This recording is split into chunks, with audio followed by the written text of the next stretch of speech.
This year is finally coming to a close, and it's been a fairly good year for mobile gaming. Numbers are a little bit down, making this one of the first years that less people are playing mobile games, but it is still by far the biggest gaming platform on earth. And it takes years to develop games, so the quality of the games themselves haven't gone down. The problem, of course, is that there are too many games to choose from, so let's get into the top 10 mobile games of 2024.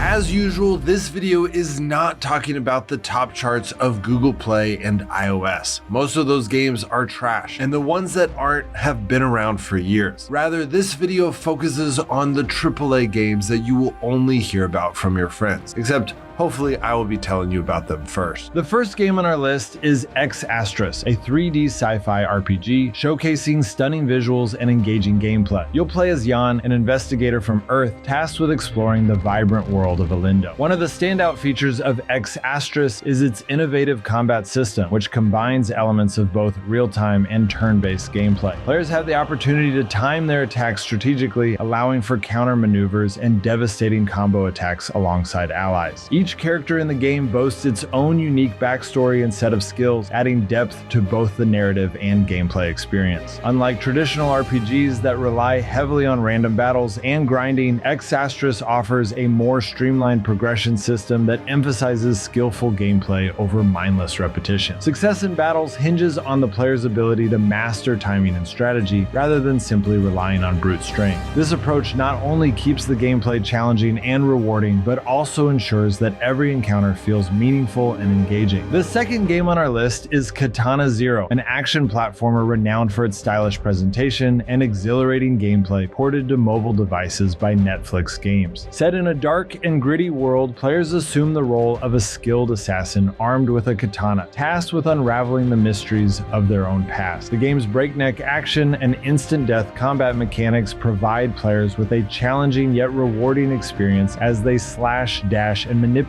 time to overcome formidable adversaries. The combat in Katana Zero is exceptional, requiring players to overcome their opponents by any means necessary. This includes deflecting gunfire back at enemies, dodging incoming attacks, and utilizing traps and explosives to manipulate both enemies and the environment. The goal is to leave no survivors, ensuring a clean and efficient path through each level. The storytelling in Katana Zero is unconventional, featuring an enigmatic narrative that is interwoven with the gameplay through cinematic sequences. These sequences twist and fold, leading to an unexpected conclusion that keeps players engaged and intrigued throughout their journey. The narrative complexity adds depth to the fast-paced action, making the game a compelling experience from start to finish. The third game on our list is the Stanley Parable Ultra Deluxe, a first-person adventure game that reimagines and expands upon the critically acclaimed indie title The Stanley Parable from 2013. Faithfully preserving everything that made the original game a standout experience, this updated version introduces a wealth of new content, choices, and secrets for players to explore. The familiar yet enigmatic labyrinth of the original game has grown even larger, offering a more expansive journey into its surreal and thought-provoking world. While retaining the tone and essence of the original, Ultra Deluxe introduces a visual upgrade to bring the game in line with modern technology. Despite these updates, the game maintains its unique charm, with Kevin Brighting's impeccable narration guiding you through the twisting narrative with the same wit and humor that defined the original. The fourth game on our list is Skul the Hero Slayer, an action platformer that integrates roguelike elements set in the backdrop of a demon king's castle. This game presents a fresh twist on the classic side-scrolling platformer genre, offering dynamic and ever-changing maps that keep players constantly engaged and challenged. The storyline begins with an alliance between the adventurers and the Imperial Army, who launch a massive assault on the demon king's castle. This formidable coalition successfully obliterates the stronghold, capturing all its demonic inhabitants except for one resilient skeleton named Skul. Unlike typical skeletons, Skul possesses formidable fighting skills and a unique ability to gain new powers by wearing different skulls. Throughout his journey, Skul encounters a party of adventurers, elite foes who hunt demons for sport. At the climax of each chapter, players face off against massive bosses corrupted by dark quartz, a sinister substance born from the pain and hatred of life. These bosses forces imbued with overwhelming power present significant challenges that test the player's skills and strategies. The fifth game on our list is Warbits Plus, remaster of the critically acclaimed turn-based strategy game Warbits, which had previously earned a nomination for Apple Editor's Choice, garnering recognition for its engaging gameplay and strategic depth. With the remastered version, Warbits Plus offers even more thrilling content and improvements over its predecessor. The game features grid-based movement mechanics, allowing players to strategically maneuver their units across the battlefield and unleash unique abilities to gain the upper hand in combat. Players can look forward to 20 challenging missions set in 5 diverse environments, providing ample opportunities for strategy and tactical prowess. The sixth game on our list is Death's Door, an exceptional action-adventure game. In Death's Door, players assume the role of a crow tasked with hunting down a stolen soul in order to maintain the balance of the afterlife. As a soul-reaping crow, players must traverse through a mysterious and immersive world, engage in combat encounters using both melee and ranged weapons, while also tackling puzzles, all while trying to get to the bottom of why things that should be dead just won't stay dead. One of the standout features of Death's Door is its remarkable level and world design, which immerses players in a richly detailed and atmospheric environment. The fluid combat mechanics further enhance the gameplay experience, providing players with a satisfying and dynamic combat system. Additionally, the game offers a diverse array of weapons that players can wield, each with its own unique characteristics and play styles. Furthermore, the ability to upgrade stats adds depth to character progression, enabling players to enhance their crow's capabilities as they embark on their journey to confront epic dungeon bosses. The seventh game on our list is Wildfrost, a roguelike deck builder. In Wildfrost, players battle to save the world, with the only respite being the home base of Snowdwell and its survivors. To aid in this quest, players collect a deck of powerful companions and elemental items to use in battle. Wildfrost blends the narrative experience of an adventure game with the deep strategy of a deck-building card battler, incorporating RPG elements into the classic roguelike deck builder genre. Each journey begins with a chosen tribe leader, equipped with randomized skills and stats as players navigate the frosty landscape. The turn-based battles rely on the countdown timers of cards, requiring players to strategically manage buffs, stalling tactics, and offensive plays. Between battles, players can rest in the town of Snowdwell, gradually expanding the hub with new buildings and unlocking additional cards, tribes, and challenges. With over 160 cards to choose from, replayability is ensured through daily runs and challenges. The eighth game on our list is El Paso Elsewhere, the mobile port of the third-person shooter that combines fast-paced action with a gripping narrative, immersing players in a world of intense action and eerie atmosphere. Set in a bizarre reality-shifting motel in El Paso, Texas, players must fight their way through floors filled with a variety of dangerous supernatural creatures, including werewolves, fallen angels, and other cursed beings. With its vivid and stylish depiction of intense gunfights, including frequent use of slow-motion dives, the game serves as an homage to classic action titles. What makes this game unique is its surreal setting. The game begins in what seems like a 3-story motel, but as players descend into the building, they find themselves navigating through an additional 46 stories, all underground. The motel's shifting architecture and ominous atmosphere create a dynamic and suspenseful experience. The ninth game on our list is Cozy Grove Camp Spirit, the delightful life simulation game by Netflix Games, offering a heartwarming sequel where players are tasked with helping ghostly bears find peace. Stranded on a mysterious island after a bus crash, you play as a spirit scout who must explore the island, meet endearing spirit bears, and assist them in recovering their memories. As you gradually bring life back to this spooky yet charming island, you can customize your campsite, craft, build furniture, and bring vibrant color to your surroundings while hoping to eventually reunite with your lost scout troop. This sequel expands on the beloved life sim with a variety of new features, offering an even cozier experience. The island is more detailed than ever, with a relaxing watercolor art style and daily activities like crafting, decorating, fishing, and cooking. Whether you are a returning fan or new to Cozy Grove, the game provides a calming atmosphere perfect for unwinding at the end of a stressful day. The island is full of surprises with new quirky spirit bears, adorable animal companions, and fresh quests to enjoy. The 10th game on our list is Ozymandias, a mobile port offering a streamlined approach to the 4X strategy genre, allowing players to build and command their own empire in a single sitting. Set at the dawn of history during the Bronze Age, the game focuses on the rise of the first empires. Players expand their borders, build cities in strategic locations, and raise armies to defend defend their territories, all while navigating the challenges of managing their growing empire. The gameplay is uniquely simplified compared to traditional 4X games, allowing players to focus purely on strategic decisions without the micromanagement often associated with the genre. Each turn presents new opportunities, but players can only choose one, creating a system that demands careful planning. Victory conditions are randomized for each game, ensuring a new experience with every playthrough, and custom victory conditions allow players to tailor the gameplay to their preferred style. So those are the top 10 mobile games of 2024, but I do have 3 more honorable mentions for you. The first one is Guncho, a portrait turn-based tactical Wild West shooter roguelike game. Players engage in unique positional shooting mechanics, fighting through a series of randomly generated levels. In this game, you play as Guncho, navigating through encounters against various enemies in a series of randomly generated levels. The primary weapon is a revolver, and the gameplay revolves around aligning bullets through tactical moves and shooting strategies. This unique positional shooting mechanic requires players to think strategically about their movements, shots, and the unloading of bullets to influence the rotation of the revolver. The environment plays a crucial role in Guncho. Players can use the surroundings to their advantage by targeting explosive barrels or pushing enemies into hazardous obstacles like fire or deadly cacti. Guncho features hex-based tactics gameplay, providing a structured yet dynamic battlefield. The game includes a variety of enemy types, each with different movement patterns and skill sets, adding to the complexity and challenge. At the end of each run, players face a final boss that tests their skills and tactical finesse. The second honorable mention is Rainbow Six Smol, a roguelike shooter experience set in a dynamic and challenging environment. At its core, the game revolves around completing various missions that range from defusing bombs to rescuing hostages. These missions require players to navigate through destructible buildings, strategically plan their approach, and engage in tactical combat encounters with enemy forces. One of the standout features of the game is its top-down isometric perspective, which provides players with a unique vantage point of the battlefield. This perspective allows for strategic planning and precise coordination of movements and attacks, adding depth and immersion to the gameplay experience. However, failure comes at a cost, as losing a mission results in the permanent death of the player's recruit, requiring them to start anew. The last honorable mention is Loop Hero, a tactical roguelike set in a world trapped in an endless cycle of chaos by the sinister Lich. Players wield a deck of mystical cards to strategically place enemies, buildings, and terrain along a dynamically generated loop path, creating a perilous journey for the hero. In Loop Hero, the core gameplay revolves around planning and strategy. Before embarking on each expedition, players select from unlockable character classes and deck cards, which determine the challenges and opportunities they will face. As the hero traverses the loop, players must place cards to create a balanced path that maximizes loot collection and resource gathering while managing the difficulty of encounters. Loot and upgrade mechanics are central to the hero's progression. Defeating enemies yields valuable loot that can be equipped immediately, enhancing the hero's abilities and providing new perks. The game also features a robust camp expansion system. Resources gathered from expeditions can be used to upgrade the survivor's camp, providing valuable reinforcements and enhancements for future journeys. Well, that's it, guys. Hope that helped. This is our final list for this year. If you are wondering why certain games aren't on here, you should check out some of our other lists. We've been making top 10 lists for this year all year long. As the year has progressed, we have focused on different games based on which games have hype. Here's our playlist of all of those videos.